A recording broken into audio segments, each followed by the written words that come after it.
Okay, does everyone see the RPA paragraph 12? Let me push Yes. Okay, awesome.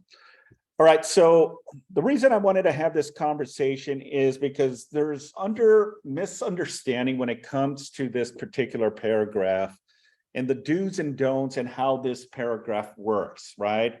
The buyer obviously has the right to do their due diligence, right?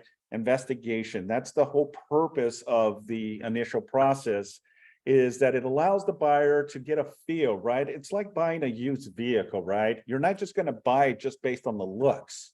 You're going to test drive it. You're going to turn on the engine. You're going to open up the doors. You're going to do just a overall inspection of the vehicle. Well, that's no difference in real estate. You know, this is the reason we have home inspections, roof inspections, electrical inspections, plumbing inspections, so on and so forth. That allows the buyer the time frame to satisfy themselves to the overall condition of the home, right? And then make a decision. It's like basically kicking the tires on a vehicle, right? I want to make sure that what I'm buying is something that is livable for one. There's no major concerns, because once the buyer moves into the property and the buyer has not done any due diligence and inspections, now there can be some repercussions if the property. Yeah, there can be issues with the property. And this is why I want to make sure that we have at least this conversation, and more so to prepare, you as the agent and how to navigate this conversation, because there's going to be a time that the seller can exercise that right and say, look, you know what, you've done all of your inspections. So let me ask you all, okay, and this is people here in the classroom and also on Zoom. What if the buyer was to do 20 different inspections?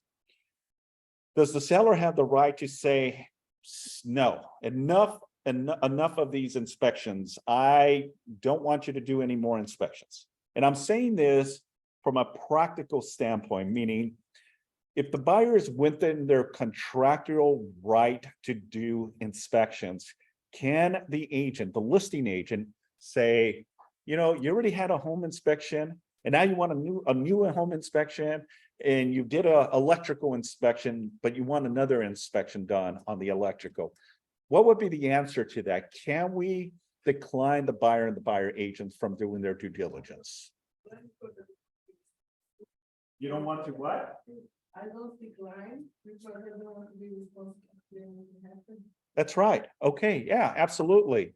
I like how you put it. You don't want to be liable, responsible from the buyer because, you did not allow the buyer to do their fiduciary duties, right? To inspect the property, check the ins and outs of the property, right? And get the professionals out there to ultimately determine, what the condition of the property. Now, remember, as we discussed last week, all property are sold in as is condition, meaning as long as the seller tells you, hey, the house is ready to collapse, I'm letting you know. Do what you need to do, but I'm letting you know the house is going to fall. Okay. Yeah, that's right. Yeah. Well, we'll talk about that in a minute, but that's a very valid point regarding the landslides that we see up here in the PV hills. So we'll touch on that too, because that's also a vital position to understand, what happens if you were a part of that transaction and all of a sudden this thing, goes on a landslide. So yeah, we'll definitely have a conversation around it. But going back to, the core of what your job and duty as a professional real estate, right? Representing the buyer or representing the seller. So I want to touch on this and just kind of dive deep into this, because again, all of these paragraphs has all of your answers. As long as you know where to identify, just like, provision 14B, right? Provision 25, right? 29, I should say, with liquidated damage provision. And we can go on and on and on and on. This is why it's very important that you jump in there, learn the contracts inside and out, so you get a better understanding and how to articulate those conversations with your client.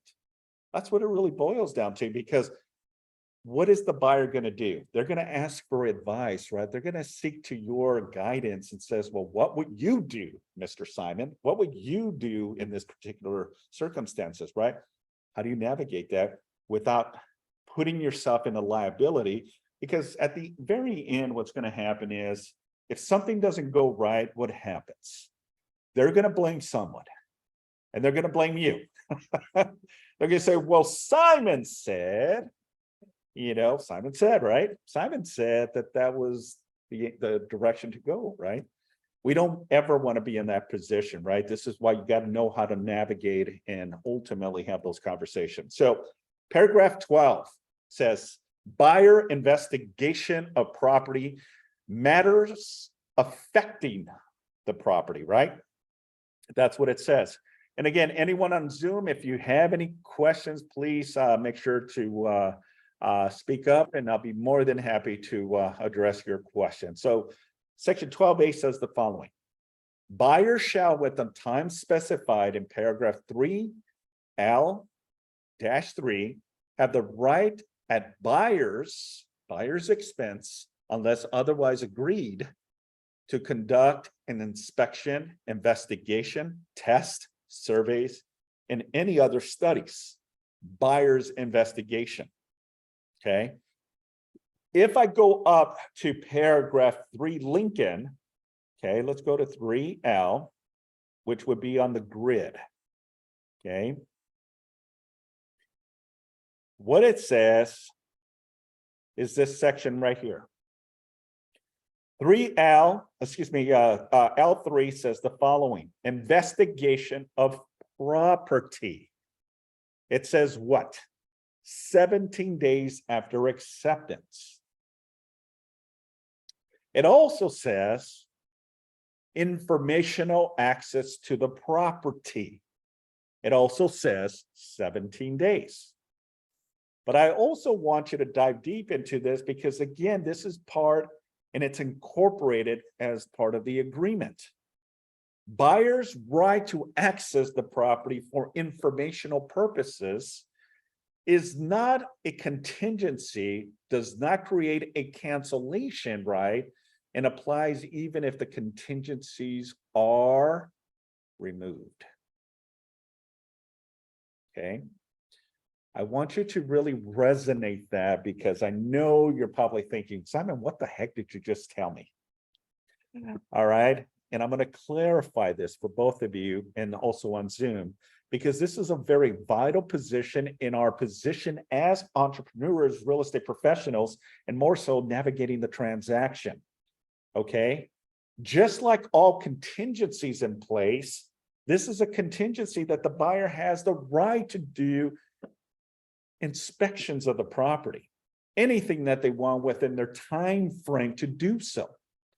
That's 17 days or whatever modified time frame. If it's 17 days, if it's 10 days, if it's 5 days, or heck, if it's 30 days, as long as it's on here and accepted by both the buyer and the seller, that's the agreement. It already defaults, right? It already defaults to 17 days, which is the standard. What that means is that the buyer has their due diligence to do inspections on the property. And that includes anything and all, whatever they want. Okay. So the second part of it is, and this is why I love this grid, because one, it's on the grid and it identifies L as in Lincoln, 3, and then there's 2 other subsection, which is 8, C as in Charles, and 12. And I went directly to section 12, but we're going to go now to section 8, C as in Charles, okay? But now if you cross over and you look at the far right side of the purchase agreement, it says removal or waiver of contingencies. And it says the following: any contingencies in L1 through L7 may be removed or waived by checking the applicable box above or attaching a contingency removal form CRB and checking the applicable box therein, removing or waiving of the time of offer is against the agent's advice. And then it says, go to paragraph 8, H as in Henry, okay? And I'm gonna toggle from one section to the other section, so you kind of understand how the purchase agreement was created, and more so why there's so many provisions on this to get ultimately your answer. Make sense? Okay.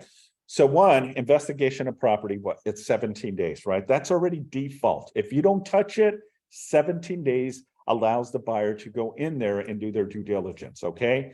Now, based on the offer submission and then counter offers, the listing agent and the seller may say, look, I don't want to do 17 days. I want the buyer to release these conditions faster and sooner.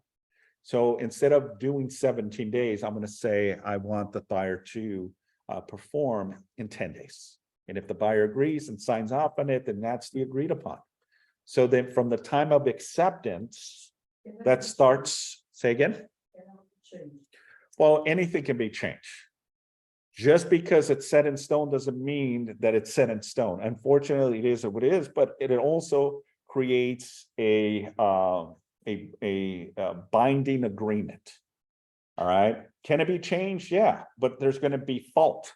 Someone is going to be in breach, if the buyer or the seller in breach. But we're going to explore that a little bit more, because you're right.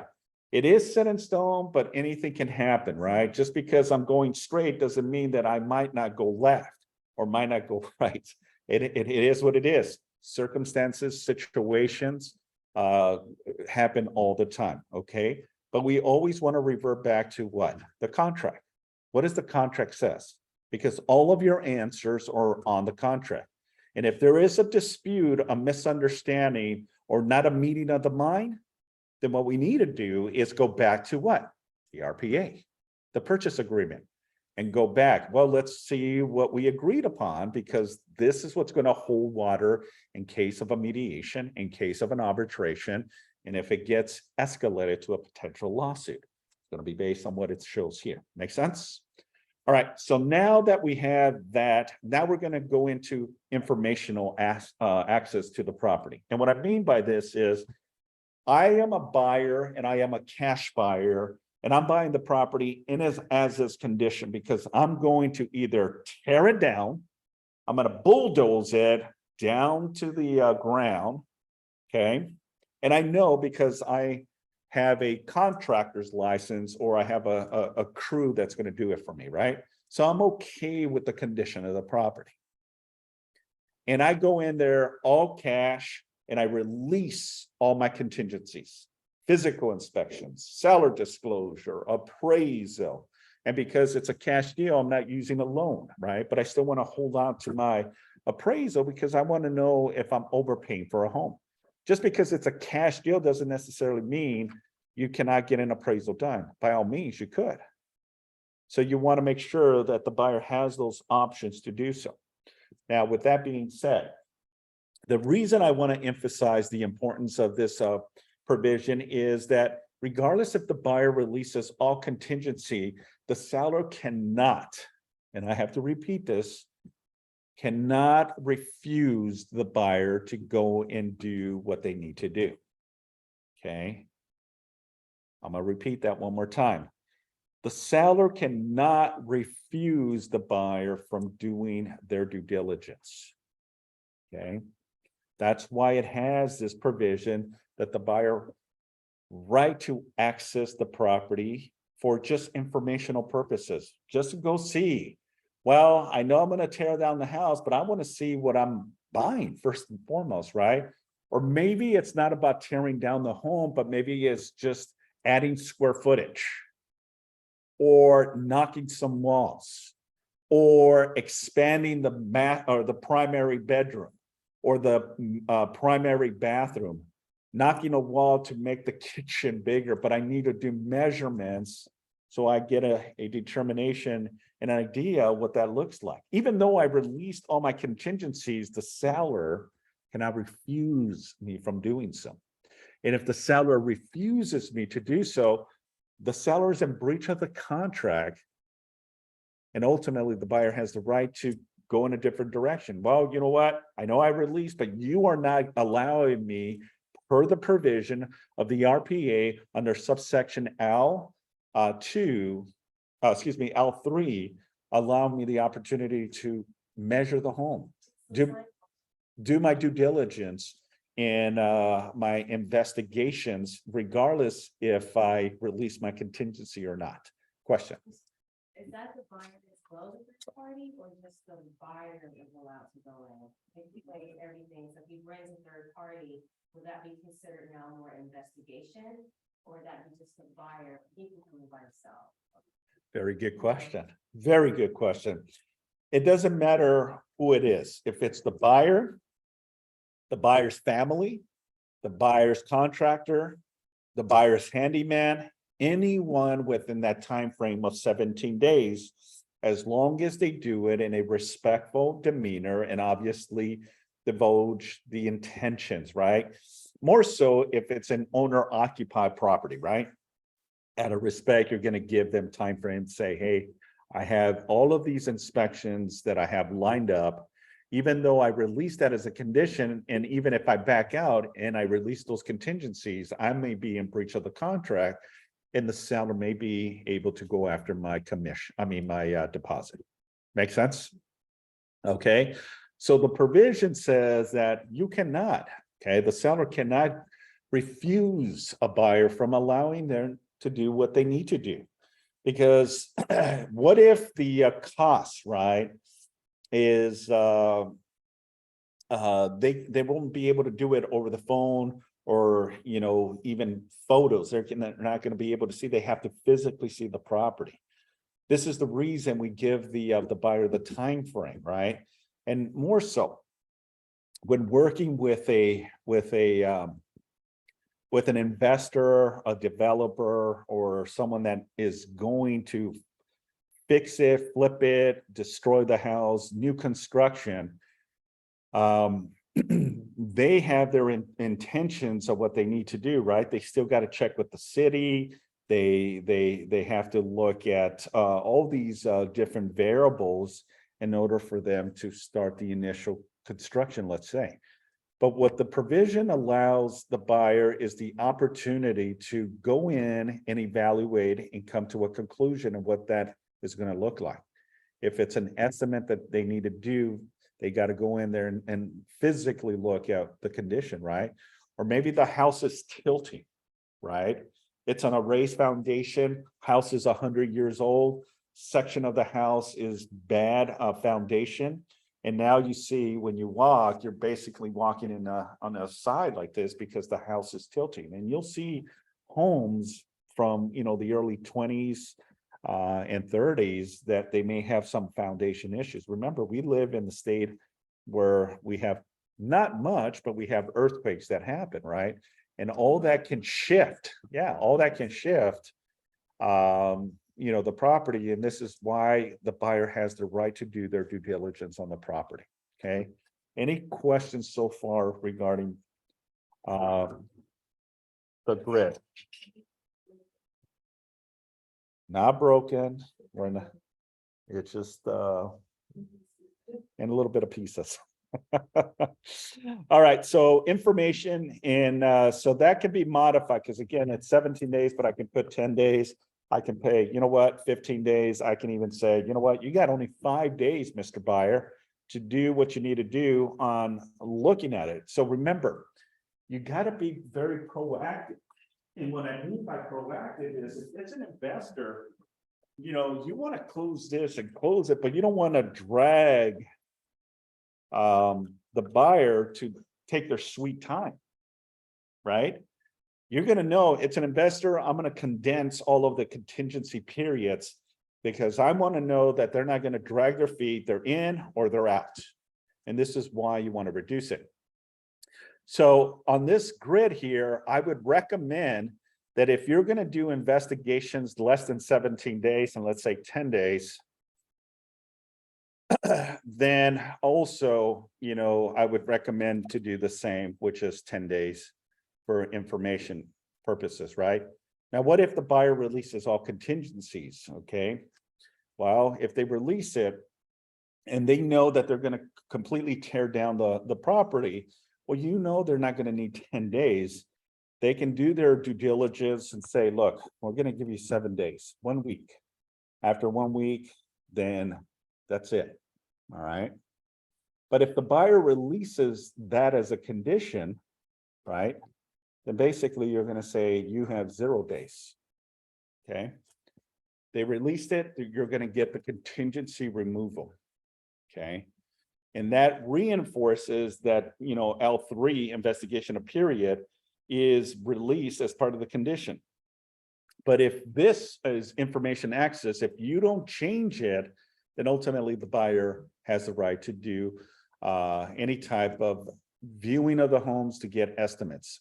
Now, if you're a savvy listing agent, right, and the buyer release all contingencies with the intention that they're going to knock down the entire house, then you can say, look, we're going to do 0 contingencies on the investigation. And then I'm going to reinforce it also on section L3, information access to the property. We're going to also have the buyer release that as a condition. And if the buyer releases that as part of the contingency aspect of this, then you're on the clear. Then you do not, the seller does not have to allow the buyer any additional time to do any investigations on the property. Robert, you had a question here. Let me see what your question says. Since information access is not a contingency, it's automatically expires after 17 days with no contingency removal required. So the answer is no. That is also part of a contingency as well. So both the investigation and information access to the property is 17 days. Now, if we go back to section 12, where is 12? Okay. It says again that the buyer shall within the time specified, right? Which the specified time is what? Default to 17 days. But if that's different, let's say it's 5 days, then the time specified would be 5 days, right? Within the time specified in paragraph 3L, whatever that is, then that's what's set in stone. If it's 17, if it's 10, if it's 5, or it's a 1 day, that's what is specified on that agreement. Have the right at the buyer's expense, unless otherwise agreed to, conduct inspections, investigations, tests, surveys, and all different studies, meaning a third party. You can be that third party as an example, and you want to get a surveyor out there, or you're looking at extending the property and you want to get a general contractor that's going to add square footage. Well, during that time frame, you have the right to do so. Now let's dive into section 12B as in boy. It says buyer investigation, including but not limited to 1, inspections regarding any physical attributes of the property or items connected to the property, such as a general home inspection, an inspection for lead-based paint and other lead-based paint hazards, any inspection specifically for termites destroying pests, any inspections for wood destroying pests shall be prepared by a structural pest control company, shall cover the main building, and attached structures may cover a detached structure such as a detached garage. Shall not include water testing of shower pans and upper level units unless the owners of the property below the shower consist. Okay, that's if you're in a two-story building. You're not going to go underneath the second floor, right, to look at the third floor and ask permission. Hey, I want to bust the wall to see upstairs is plumbing, right? That's just not the way it works. Shall not include common areas and shall include a report showing the findings of the company shall be separate in the section for evident in infestation or infections of section 1 and for conditions likely to lead to infestations or infections such as section 2. Any specific inspections of the physical condition of the land or improvements, investigations of any other matter affecting the property other than those that are specified at a separate contingency. Buyer's investigation includes but not limited to any investigation of the availability and cost of general homeowners insurance, flood insurance, fire insurance, buyer's investigation advisory, which is better known as Form BIA. And the reason I like this provision here, because then it gives you all of the answers to your questions, right? Well, what is the BIA? Well, that's your buyer's investigation advisory. That allows the buyer to tell that it's a disclosure, and it allows the buyer to understand, Mr. and Mrs. Buyer, based on the provision of the purchase agreement, you are allowed to do any and all inspections. Okay, anything that you'd like to do to satisfy yourselves to the overall condition of the home. Okay, that's what it means. So it's not just the general inspection. It's not just the termite inspection. It's just not the plumbing. Is the buyer can do any and all. Okay, then it goes into subsection C, D, E, and it talks about, you know, that the seller is not obligated to move any existing personal property. Seller shall have water, gas, electricity, and all operator pilots lights on for buyer's investigation through the date possession is delivered to the buyer. Buyer shall, 1, at the time specified in paragraph 3L3, complete buyer's investigation and satisfy themselves as to the condition of the property and either remove the contingency or cancel the agreement. Okay. So what if the buyer, after doing all of their inspections, and now that 17 days or 10 days comes and goes, right? And now we have from the buyer the contingency removal, the CR form, releasing all those conditions. And now the buyer wants to come back. Oh, by the way, I need to do another inspection of the property. Can I set a time to now do my due diligence on, say, structure? Okay. Can the listing agent and the seller refuse that request? In your thoughts and opinion? Okay. Okay. How many say yes? How many say no? Okay. So the answer is, yeah, the seller can decline that request after the buyer has released that as a condition, right?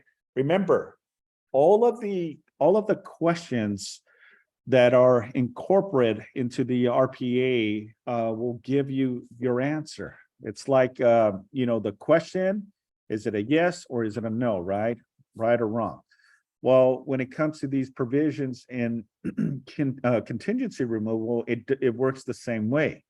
Once the buyer has done their due diligence, if it's 1 inspection or 100 inspections within their time frame, and let's say for the sake of argument, it's 17 days, on the 18th day, once the buyer releases that as part of the contingency, then the seller has the right to refuse any additional inspections.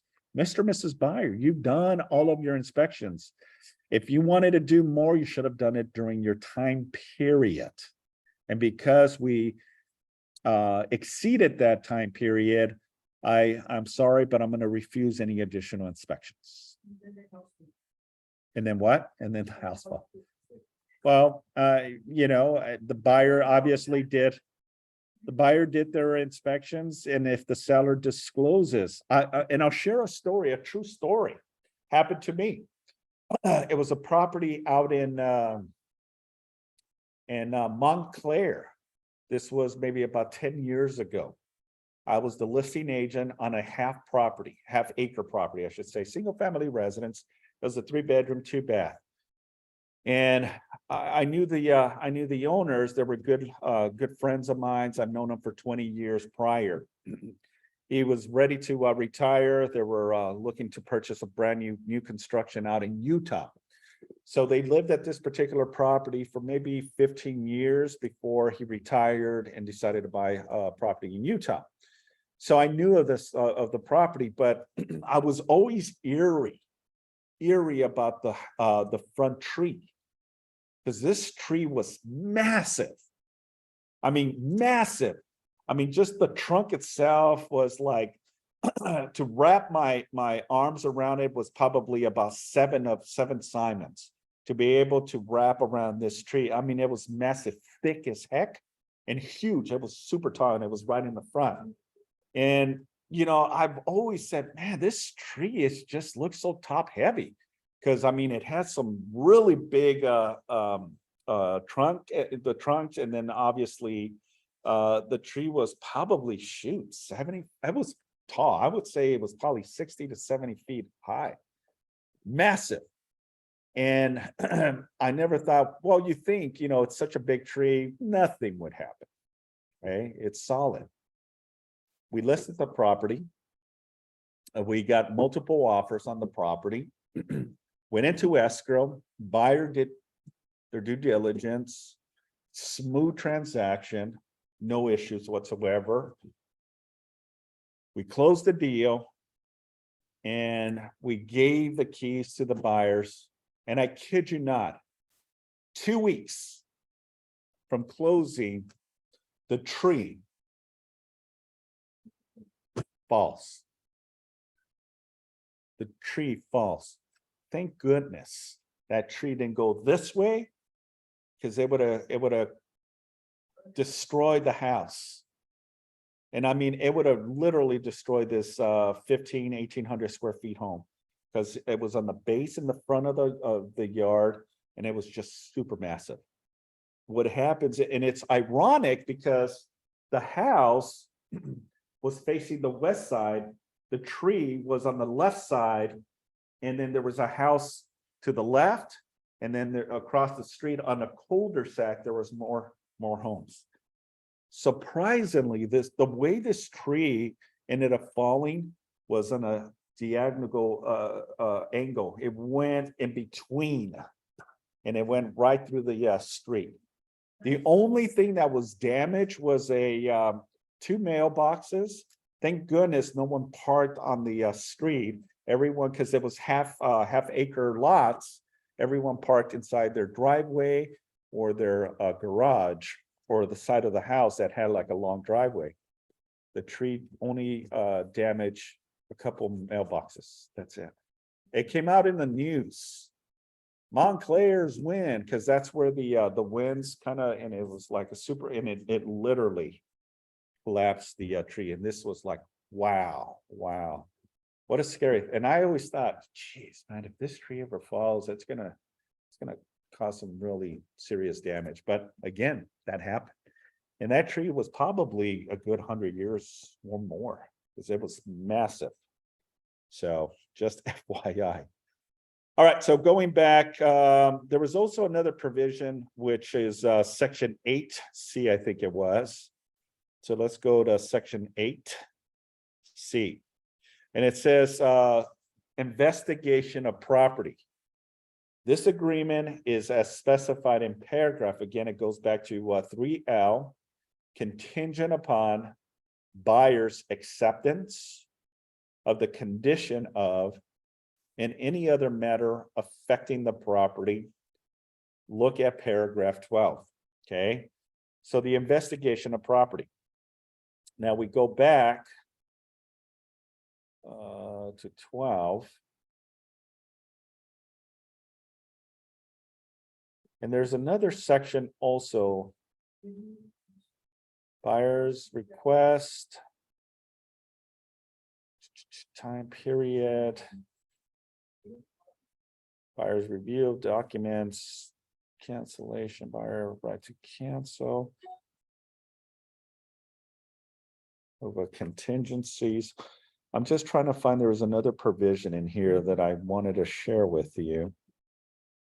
I think because they changed this purchase agreement in June, it throws it off now, because once they take out or remove something, then all of the paragraphs, you think you know them, and then they change them. Now, what could have been 12 is now 13. What was 13 now, it can be 15. There was another provision in here that allows, obviously, if the buyer goes in there all cash, releases all contingency, that the buyer still has the right to access the property. And again, if the seller and the listing agent are savvy, they can also condense that time frame that allows the buyer only a specific time, or say, nope, you're not going to access the property. Maybe the house is in bad condition where it's maybe a risk. The buyer knows what they're buying, but if you go in there, you're going at your own risk, because as you said, maybe the home is ready to collapse, right?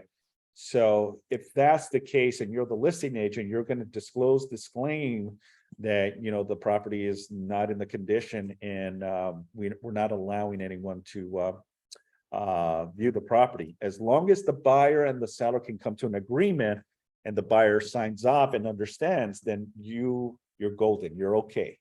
Then you don't have to allow. And there's properties that are condemned by the state, condemned by the county, condemned by the city, that says, you know, this house needs to be completely knocked down because it's in a really bad condition. Home was never taken care of. The termites ate up all the wood, and now you can see that it's, you know, ready to collapse. Or maybe it was due to a fire, right? Absolutely. The more you disclose, the better you're at. Okay, the more you disclose, the better you're at. Now, I also want to share with you. Let me pull it up real quick. Also want to share with you, that the California Association of Realtors also says the following. It says, seller refusal or limited entry. This is a quick guide that you can get through the California Association of Realtors. It says buyer's contractual right of entry. It says that the RPA provides that the buyer offering is contingent upon that the buyer approving the condition of the property, which is under paragraph 12A, which we discussed. The buyer is given the right to conduct inspections, investigations, tests, surveys, and everything. The seller has a contractor duty to make the property available to the buyer to conduct such investigations. However, even if the buyer writes an offer without investigation contingency, or sequentially waives or removes such a contingency, the buyer is entitled to access the seller's property for 17 days, unless specified otherwise, meaning that even though the buyer releases the condition, right? I just want to reinforce that conversation. You would have to include as part of the contingency negotiation that the buyer doesn't have the right to access the property too. Because if you just remove one, it allows the buyer to do the other. Make sense? But if you want none, release physical inspection, and also we don't want you to go into the property, then you have to release both of them. Does that make sense? Okay. The seller property for 17 days otherwise specified to conduct inspections and investigation. The buyer also has the right to enter the property to conduct a final verification within 5 days of close, right? Which is your VP, your final walkthrough. The purpose of the final verification is to make sure that the property has been maintained as specified on the contract, right? But if you know that the property is about to collapse, right, it's going to be in the same condition, so it doesn't really matter. But again, your protection is to disclose. Okay. Selling the property as is does not change the buyer's contractual right of entry. Okay. Just because the listing agent puts on the MLS, hey, the property is being sold in its as is condition, does not, the seller cannot allow the buyer to not conduct their due diligence. All right. And if it's, again, an investor or developer that's going to tear down the property, new construction, the buyer still has the right to access the property within that time period, which is 17 days. Now, I don't see I don't see quite often why the seller will not allow the buyer to do their visual inspection just to make sure what they're buying, right? It would be to your best interest to allow the buyer to do so, because we want peace of mind that the buyer knows what they're buying. Okay. Now it goes into the seller limited right of access, and it says the following. The current, well, it goes into COVID, so I think I can disregard that. So physical entry and investigations limitations only allow investigations or verifications that do not require entry to the exterior of the property, or allowing all investigations or verifications provided safe practice are followed by such required under the form.